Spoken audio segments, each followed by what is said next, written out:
Hello and welcome to Newsclick. Today we have with us Professor Satyajit Rath to discuss the possible effects of the radiation damage from the Fukushima nuclear disaster. Satyajit, good to have you with us. Thank you. We'll have a look at what really happened in the plant, what are the kind of releases that have taken place, what is the radius of the fallout area till date, and then we can have a discussion on what possible effects there are. Certainly. Satyajit, these are of course the 4 reactors, which as you can see looks quite nice before the explosion. This is what you will see. This is of course the picture after the explosion, where you can see already that the 3 buildings have been virtually destroyed, and there is this paneling which has been removed from the unit reactor number 2.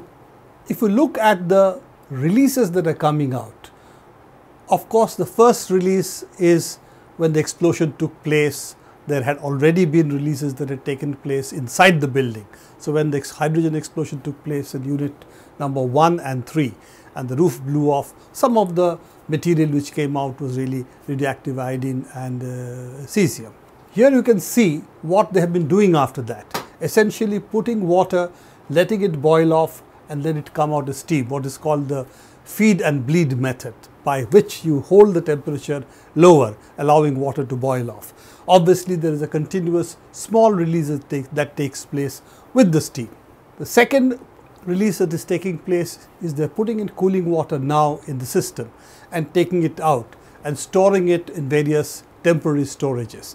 As you know, they had to release about 10,000 tons of this water, radioactive water, low radioactivity water, into the ocean. The last part of the radioactive release is coming from what is suspected to be the breach of the primary containment. If the primary containment has breached, the radioactive material has come down into what is called from the dry well into the suppression chambers, and if that has cracked, then some of this material is now gone down into the ground and escaped into various forms of radioactive water that is lying there. It's said that in unit number 2, there's highly radioactive water in the basement. Other buildings also seem to have radioactive water in the basement, and some of this radioactive water has now been leaking outside. As you can see, this is the crack from which this radioactive water was going into the sea, and as has been reported, highly radioactive water was found leaking into the sea, and this is what now has been stopped. But nevertheless, this radioactive water is there inside, and a lot of it is actually accumulating and possibly increasing in height as this crack has been dammed or this crack has been stopped. So this water could even be building up inside, and this is why they need storage space to put radioactive water, more or highly radioactive water, in temporary storages. So it seems that this condition of the plant is not going to change over the next 3 to 6 months, if not longer, where these releases will continue to take place and highly radioactive water will still be held in temporary storage and may be removed to some tanker where they may try and take some of this radioactivity out. This is the situation of the plant. So what we are seeing is really radioactivity continuously leaking from this plant, small amounts but with potential to increase over time. If you look at the area around Fukushima Daiichi plant, the 20-kilometer radius is virtually evacuated. People are going back to bring things and so on against the advice of the government, but this has been completely evacuated. The area around 30 kilometers radius has also been asked to be evacuated, though it's a voluntary evacuation. Interestingly, even 40 kilometers outside the Fukushima plant, we have found very high radioactivity releases compared to almost what was the evacuation radius, permanent evacuation radius for Chernobyl. So there seems to be spots where the radioactivity has been high even outside the 30-kilometer circle. So this is the state of the plant. It's very uncertain when people will be able to return home and how long it will take for the 20 or 30-kilometer radius areas to be declared safe for population again. As you have seen, there has been continuous emissions that have taken place from the plant, and that still continues. Now, it has been already accepted that this is the second biggest nuclear disaster after Chernobyl, and also it has been accepted this is bigger than 3 Mile Island, that this has really had much more releases than 3 Mile Island. In terms of the radioactivity release, How do you think it compares to Chernobyl? It's a little uncertain. Part of the reason for that is that even for Chernobyl and certainly for Fukushima Daiichi, there are variable estimates being put out by different authorities. A best case guess would put it at somewhere around 10 to 20% of Chernobyl's release. But it would not surprise me if these numbers turned out to be if these guesses turned out to be wildly inaccurate. The French have said it's about 10 to 20% for radioactive iodine, and for cesium they've given even slightly higher figures. Yes. Not for others, but for these two at least these figures seem to be there. Part of the problem or part of the ambiguity about this is that this is an ongoing release, as you pointed out. There is still leakage, some planned, some unplanned. Planned in the sense that the water that's being used for emergency cooling is going to continue to acquire low-level radioactivity depending on how it is gotten rid of, whether it is gotten rid of involuntarily into the Pacific as happened some weeks ago. Hopefully the crack has been sealed, but certainly those releases are going to continue for quite some time. What the aggregate of those releases is going to be is anybody's guess. Radioactivity, because it has health effects that are related not simply to dose, but to the time duration over which a particular dose is given, the time profile, the chronological profile of radioactivity release is going to have a major consequence in terms of the health effects that we will see in the future. Chernobyl with an explosion was one chronology of radioactivity release.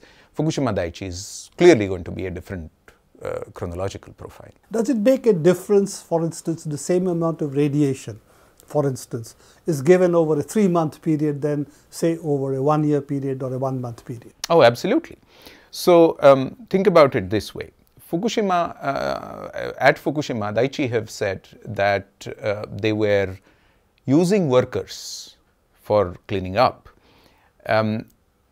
with a radiation exposure of a certain quantity. That radiation exposure was being achieved in some locations in as short as half-hour, 1-hour durations, but in others, workers could go up to 10, 12 hours. Now, it's an approximation to say that that dose being given over a relatively short period versus being given over a relatively long period is a safe limit dose.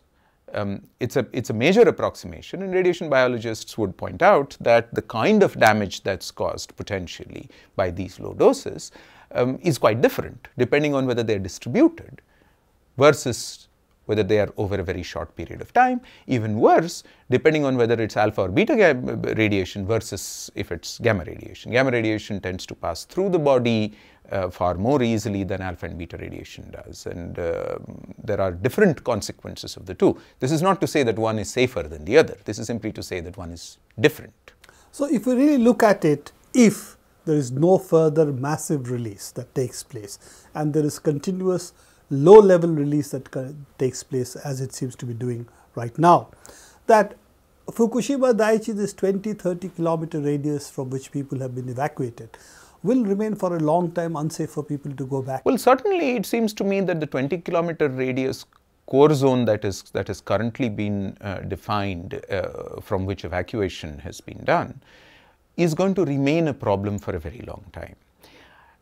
That still needs to be qualified by the fact that it's currently been defined to some extent on iodine 131 release. Iodine 131 is a relatively short half-life isotope. It's possible, therefore, to make the argument that because it's mostly iodine contamination, over a period of months, if not weeks, radioactivity will return to background levels, and the bulk of the zone can be cleared.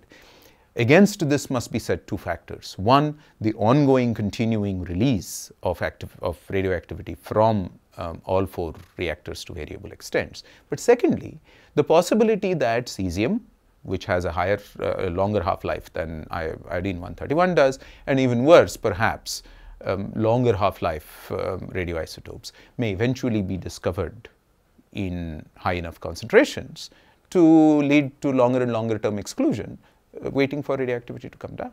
If we look at the possible effects of a further catastrophic event which may follow, because effectively what we are doing is still emergency. Emergency means it can still again go the same way as it did earlier, that a second explosion or a second meltdown of this kind could result in a Chernobyl-like case in any case. Well, certainly. I mean, nobody is currently ruling that out completely, including TEPCO, including the Japanese regulatory authorities. Nobody is ruling out completely the possibility of further explosions. All everybody is saying, a little bit wishfully, but I can understand why, that the possibility of this happening is going steadily down. Last part, Chernobyl. Very different figures if you read the literature, that some people say 2,800 as official statistics, some would say 1 million. What do you think really makes a reasonable guess, scientifically speaking, about the number of deaths which have taken place in Chernobyl? That's a really hard question to answer, in part because we live with radiation. We live with cosmic radiation, we live with natural radiation, we live with all sorts of radiation, including X-rays that we take, and we live with a certain background noise of, say, cancers. Incidentally, cancers are not the only health problem of radiation. There are a whole range of others, which perhaps we'll say something about. But what has been monitored with regard to Chernobyl most prominently and most emphatically, particularly by Eastern and Western Europe, has been cancers. Clearly, there has been an increase of a substantial nature in thyroid cancers, particularly amongst children. Now, there's been an argument that this has happened because mothers have fed children radioactivity contaminated milk against official advice. All of these begin to smell to me like cop-outs from regulatory and otherwise authorities. But clearly, and there are no doubts on this matter, there are no disagreements, the frequency of thyroid cancers is extremely high. Now, because authorities have been looking for these, they have been detected early, they've been treated early, meaning children have had their thyroids taken out.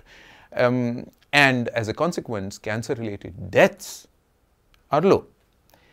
But death is only one measure of an inimical effect on health.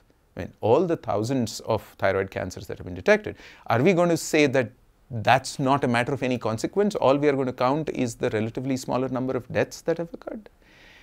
Equally, I don't think anybody seriously questions the data that say that the frequency of leukemias has gone up.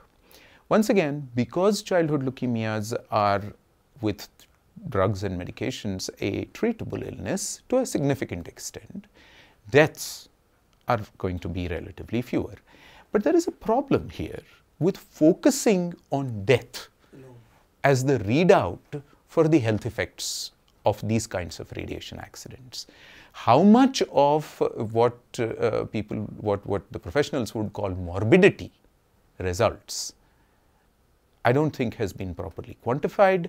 And if it were to be quantified, in fact, my guess is that one reason why many authorities are not particularly interested in quantifying it is that it would begin to look worrisome. Much more serious than these figures of 2,800 deaths, for instance, makes it appear. Exactly. So effectively, nuclear accidents and nuclear fallouts of such accidents remain a major contentious issue, and we need to also take into account when we talk about large nuclear plants. Thank you, Satyajit, for a very interesting discussion. I think Fukushima is going to continue for some time, and let's hope that it really does die down as it is being now talked about.